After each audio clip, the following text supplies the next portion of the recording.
The Tao of Self-Confidence, episode 892. Welcome to the Tao of Self-Confidence, where I share stories of amazing women who have discovered their inner journey to self-confidence. Visit our website at thetaoofselfconfidence.com. Your inner journey to self-confidence awaits.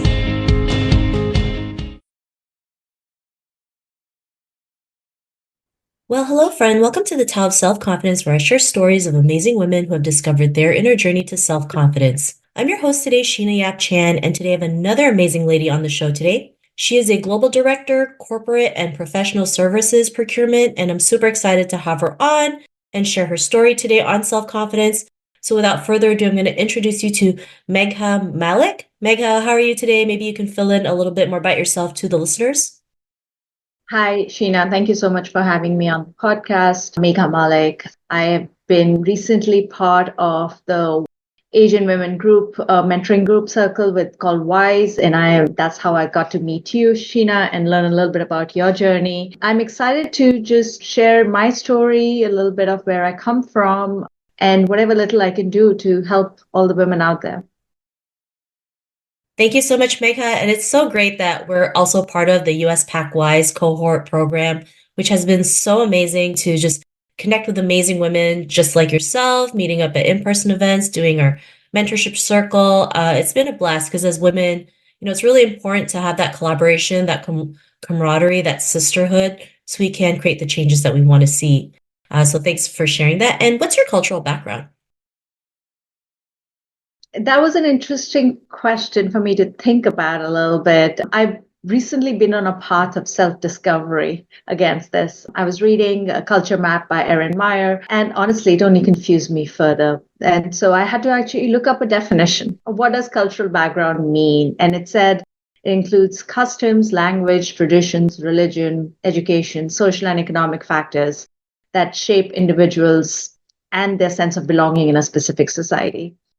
So I guess I had a short answer and a long answer. Short answer being I was born and brought up in India, went to college in Singapore, and have been in the US for almost 20 years now, working and bringing up my family. But I guess there is a long answer to that. I was born and grew up into my adolescence in a North Indian conservative society.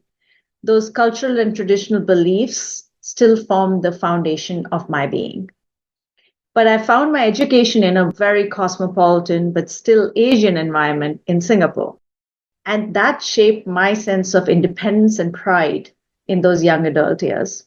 Today, having worked in the US for almost 20 years, I feel one with the American fabric, driven to success in every element of my life and maximizing every moment I have on this planet.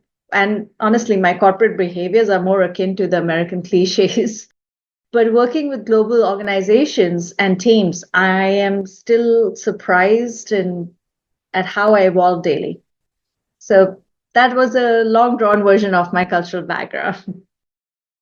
I love it. And it's important to acknowledge everything in our life, right? Whether we lived in Asia or the US or in Europe, they all are part of who we are today and what made us or what helped us get to where we are today. So I love that you mentioned that. And what'd be your favorite self-confidence quote? I came across this at a cafe in New England, and it said, accept no one's definition of your life, define yourself. It's a quote by Robert Frost. I just didn't know of it before, but it just stuck a chord with me.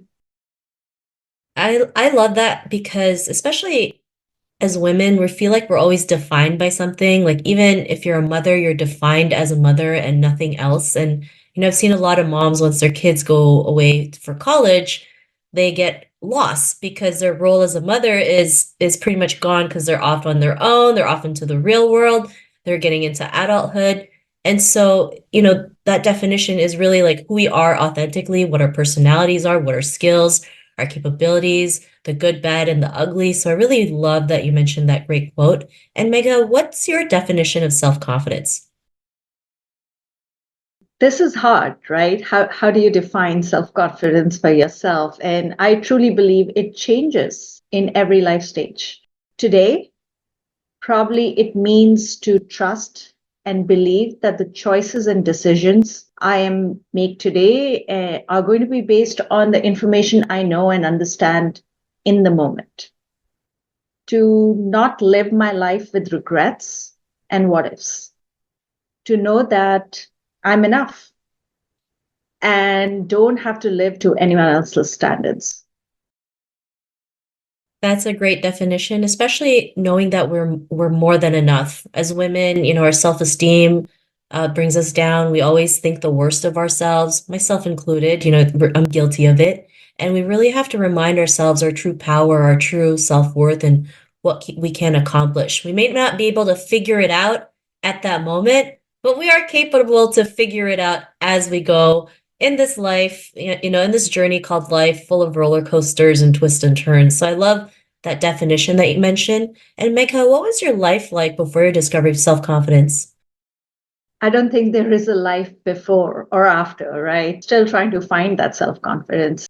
Some days I succeed, and many days I fail. The only way I know to have self confidence is to prepare and plan. Venus Williams said, fail to plan and plan to fail. And that's honestly a mantra I live by. Some would say I am a serial planner, but self-confidence for me is gained and learned. Some are lucky to have it inherent in them. I am definitely not one of those. For me, it's a journey and I just have to keep trying at it.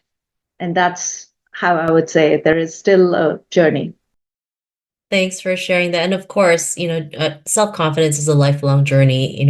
We practice every single day.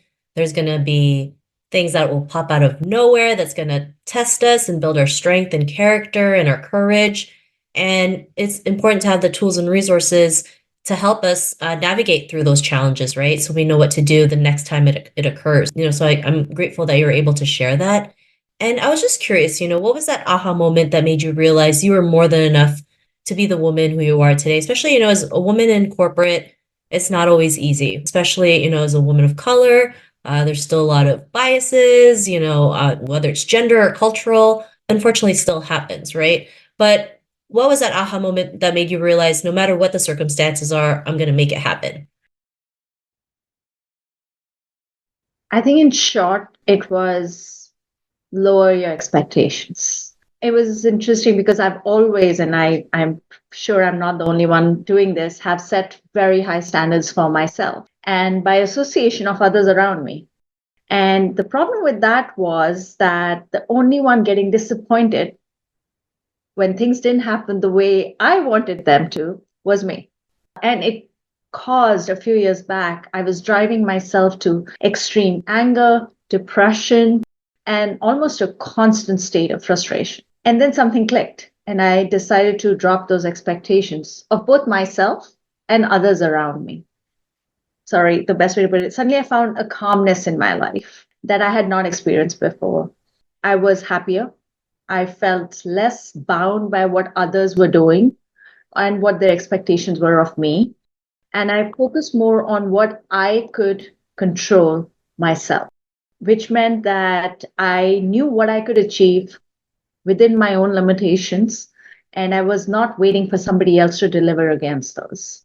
I reached a place where I also decided that I was not responsible for pleasing anybody else.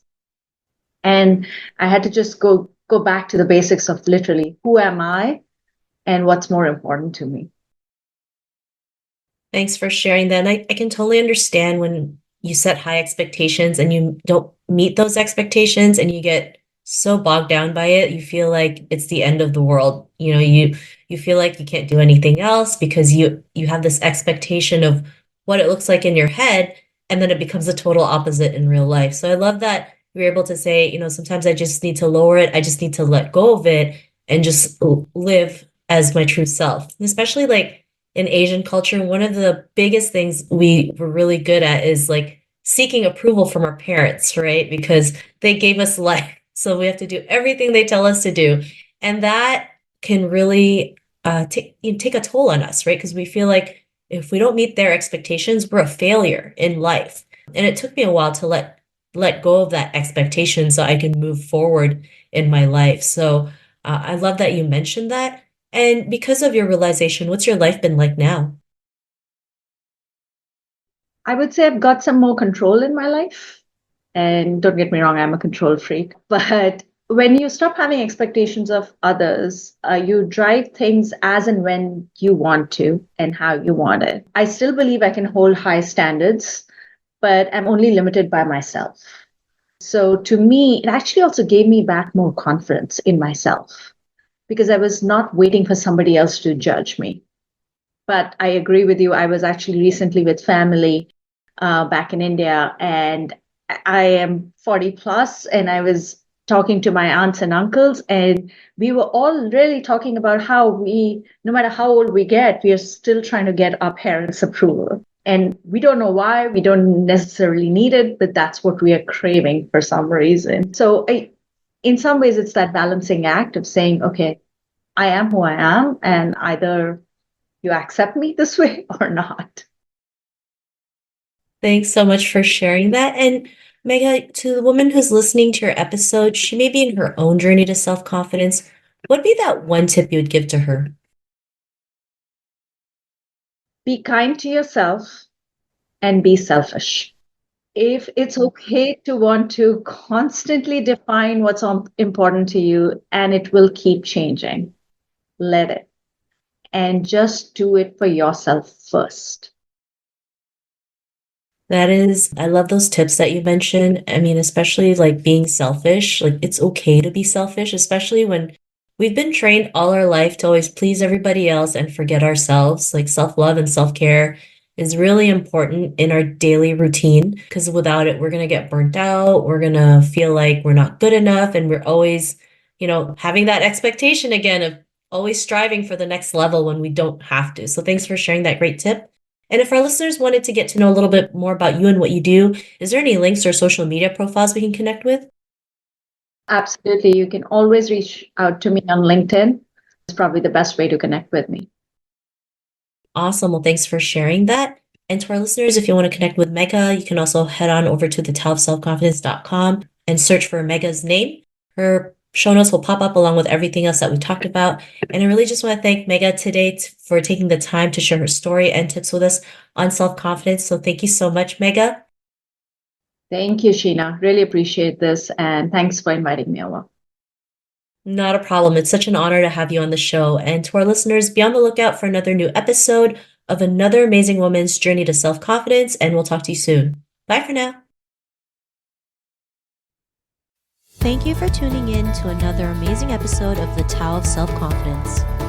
You can order your copy of Asian Women Who Boss Up book by visiting our website at thetowofselfconfidence.com. Your inner journey to self-confidence awaits.